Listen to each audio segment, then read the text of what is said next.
అందరికీ బాగున్నారా? నేను కూడా చాలా చాలా చాలా బాగున్నాను. ఇంకా చిన్న టెస్ట్ మనీ ఏంటంటే 2 years back, exactly 3 years back, అప్పుడు అక్టోబర్ నవంబర్ టైంలో స్తుతికి కాళ్ళు వీక్ అవుతున్నాయి, మోకాళ్ళ కింద వీక్ అవుతున్నాయి, ఒక రాడ్ వేయాలి అని డాక్టర్ చెప్పారన్నమాట. ఇంకా నేను చూడండి డే అండ్ నైట్ ఏడుపు ఏడుపు ఏడుపు, ఇప్పుడే ఇలాగుంది, ఇంకెందుకు మళ్ళీ సర్జరీలు, మళ్ళీ కోయడాలు, ఇవన్నీ ఎందుకు, వద్దు దేవా, నువ్వు ఇలాగుంటే ఇలాగే పెంచుకుంటాను, నా పాప నడవకపోయినా పర్వాలేదు కానీ నేనైతే ఇంక సర్జరీలు అలా చేయలేను, ఆల్రెడీ చేసాం కదా సర్జరీలు, ఇంక వద్దు నాకు అసలు, ఇంక నాకు ఈ పాపని ఇంక నేను బాధ పెట్టలేనని నేను చాలా, అంటే ఇంక డే అండ్ నైట్ ఏడ్చేసి అసలు బీపీలు షుగర్లు అన్నీ డౌన్ అయిపోయినాయి నాకు. ఆ టైంలో నా నోట్లోంచి ఒక మాట వచ్చింది, ఏంటంటే ఎలా ఉన్నా నేను పెంచుకుంటాను, నా పాప నాకు ఉంటే చాలు అన్నాను కదా. I think God heard me that. దేవుడు ఆ మాట విన్నాడేమో.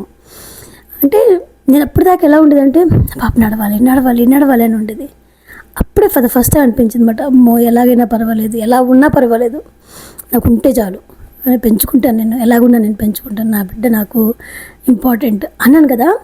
అప్పటి నుంచి ఏంటంటే అంతా మారిపోయింది, పరిస్థితి అంతా మారిపోయింది, ప్రాక్టికల్గా అయిపోయింది నా బ్రెయిన్. అప్పుడు డాక్టరు యాక్చువల్లీ ఇంత అవసరం లేదు, మనము 16 years వరకు మనము ఈ సర్జరీ పోస్ట్పోన్ చేద్దాము అని చెప్పి అని ఆ టైంలో సర్జరీ చేయలేదు అనమాట. నాకు కూడా కొంచెం రిలీఫ్. ఎలా అంటే 16 years అయితే కొంచెం పెద్దగా అయిపోతుంది కదా, అప్పటికి జస్ట్ 11 years 10 years 16 పెద్ద అయిపోతుంది కాబట్టి కొంచెం పర్వాలేదు. అప్పుడు నాకు, నేను చెప్తానండి, నేను నా ఏడుపు అంతా టర్న్ ఇంటూ జాయ్ అన్నమాట. My sorrow turn into Joy అంటాం కదా, అలాగా చాలా అంటే చాలా మిరకల్గా ఫీల్ అయ్యాయి అనమాట నాకు. కానీ నేను ఇప్పుడు చెప్తున్నా, అది నా ప్రార్థన, నేను చెప్పట్లేదు, కానీ నా నోట్లోంచి వచ్చిన మాట ఎలా అంటే కమిట్మెంట్, నాకు చాలు, ఎలాగుంటే చాలు, నా బిడ్డ నేను పెంచుకుంటాను. దేవుడు కూడా నా నోట్లోంచి ఆ మాట వచ్చేలాగా చేశాడు అన్నమాట పరిస్థితుల నుంచి.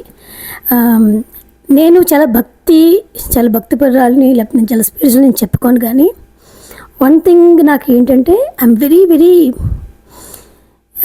స్తుతి నాకు చాలా ఇంపార్టెంట్ అన్నమాట. నాకు చాలా కమిటెడ్. నేను మించి నేను అసలు ఏమి డిసిజన్ తీసుకోలేను. అది మా ఇంట్లో చుట్టూ, అంటే నాకు తెలిసిన వాళ్ళందరూ తెలుసు, అది నేను చాలా కమిటెడ్ పర్సన్. నేను పాప విషయంలో పాపని ఎటువంటి విధంగా బాధ పెట్టకూడదు, ఇట్స్ నాట్ హర్ మిస్టేక్ అనేది నాకు బాగా ఎక్కువ ఉంటుంది.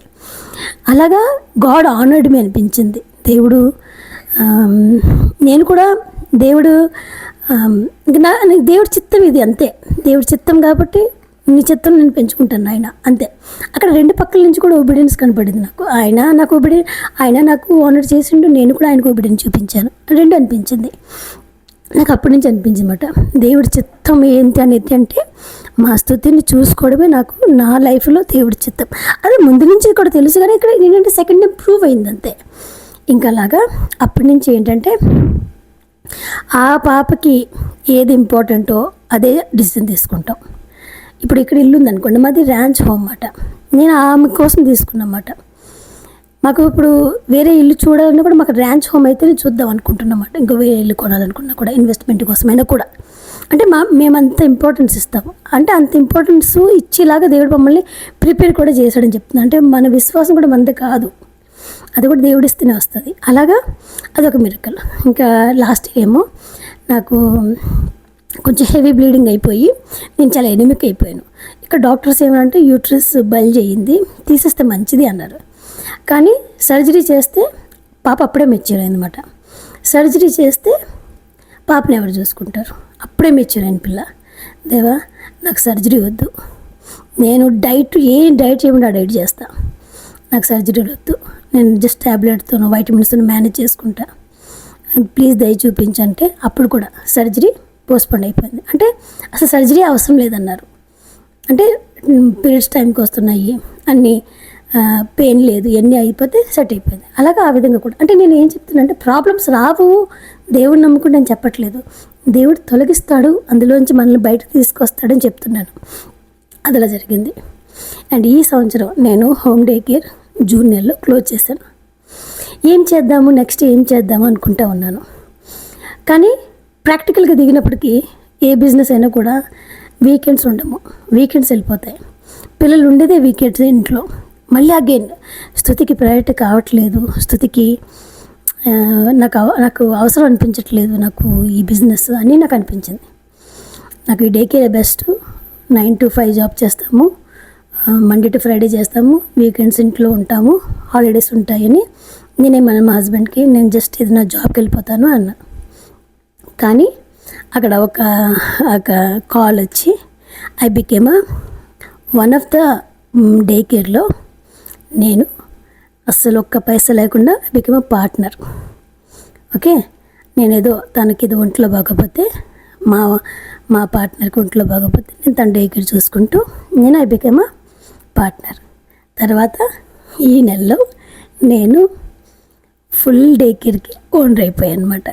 అంటే గాడ్ బ్లెస్డ్ మీ సో మచ్. నేను ఎప్పుడు స్తుతికి ఇంపార్టెన్స్ ఇస్తున్నాను, అన్నీ చేంజ్ అయిపోతున్నాయి.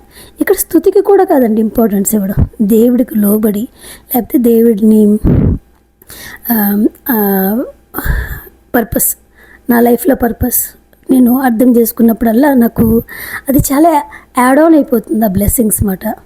3 years చెప్తున్నాను. నేను ఎప్పుడు టెస్ట్మెంట్ చేసినా యాక్చువల్లీ ఏడుస్తూ ఉండేదాన్ని. కానీ ఇప్పుడు కూడా ఏడుస్తున్నాను. కానీ ఏంటంటే హ్యాపీ టీయర్స్ మాట. ఏంటంటే దేవుడు ఈ ప్రాబ్లం వచ్చినా కూడా నన్ను ఈ ప్రాబ్లం నుంచి బయట తీసుకొచ్చాడు. 3 సంవత్సరాల నుంచి చూస్తున్నాము. November month is like next level మాట. నేను ఏం చెప్తున్నాను, నా ప్రాబ్లం రావట్లేదని చెప్పట్లేదు, ప్రతి ప్రాబ్లం నుంచి దేవుడు నన్ను తప్పిస్తున్నాడని చెప్తున్నాను అనమాట. అలాగా ఇదొక చిన్న టెస్ట్ మనీ అనమాట. ఇలాంటి చాలా చాలా చాలా టెస్ట్ మనీలు ఉంటాయి మీకు, లైవ్ టెస్ట్ మనీలు. ఎందుకంటే మా పాపతో మాది డైలీ లైఫ్ ఇది కదా. So how God is honouring us అండి. నాకు దేవుడు ఎలా ప్రార్థనలు వింటూ ఉంటాడు, దేవుడు ఎలా బ్లెస్ చేస్తూ ఉంటాడు, నాకు చాలా చాలా ఆశ్చర్యంగా ఉంటుంది. నేను సైన్ చేసిన పేపర్లు, చాలా హ్యాపీ.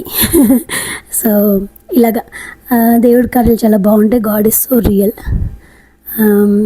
జస్ట్ నమ్మకం ఉండాలంతే. ఎలా ఉంది మీకు? సో ఈ థ్యాంక్స్ గివింగ్కి ఇది నా ఫ్రమ్ మై సైడ్ ఈ story. Thank you for all of you for watching our videos. Like చేయండి, షేర్ చేయండి, సబ్స్క్రైబ్ చేయండి.